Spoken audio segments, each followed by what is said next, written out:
Just to recall, what is a spanning tree? So a spanning tree of a given graph G is a tree which has or includes all the vertices of the graph G. So it is a tree, which means that it has to be a connected as well as an acyclical graph, and because it includes all the vertices of the graph, it is a spanning tree.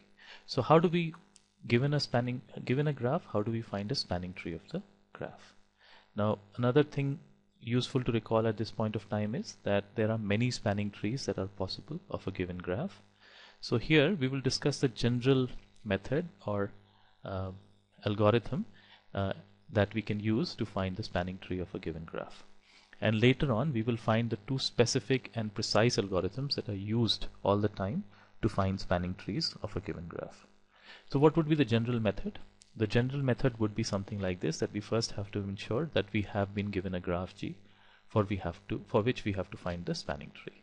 So if this is given, then we can find one spanning tree or a spanning tree of the graph in this manner, that we start with any node as the initial node and we add it into our spanning tree. Then as long as we have not all the nodes of the graph included in our spanning tree, we make a search of other nodes. We search for nodes in such a way that when we add that node into our spanning tree, we make sure that we are not adding any cycles to our spanning tree.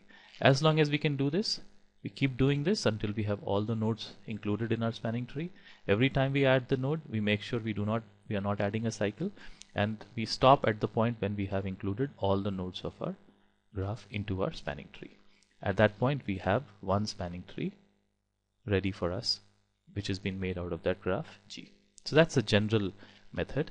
Let's look at that method as a way of illustration. Here is the given graph G. We want to find one spanning tree of this graph or a spanning tree of this graph, so we start with any node. Let that node be 2 in this case. We add another node along an edge in such a way that it does not add a cycle to the spanning tree. So we could have chosen this, we could have chosen this, but we just picked up this edge and this node 3. If we add this node 3 along with this edge to node 2, we see we do not add a cycle, so it's okay to add that node to our spanning tree. At this point of time, are we complete? Have we added all the nodes of the spanning of this graph G into our spanning tree? So no, we have not. So we proceed further.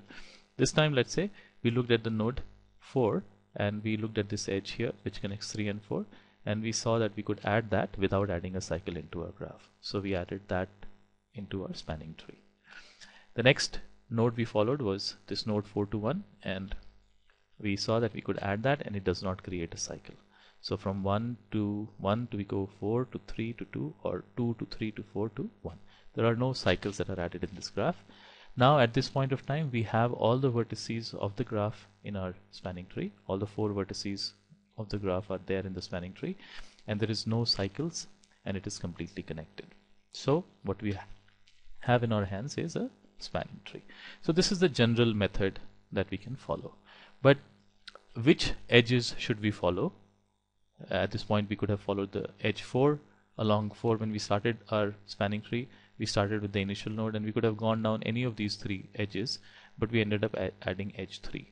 So the mechanism behind this choice of what choice should we follow, these choices will determine our actual algorithm, and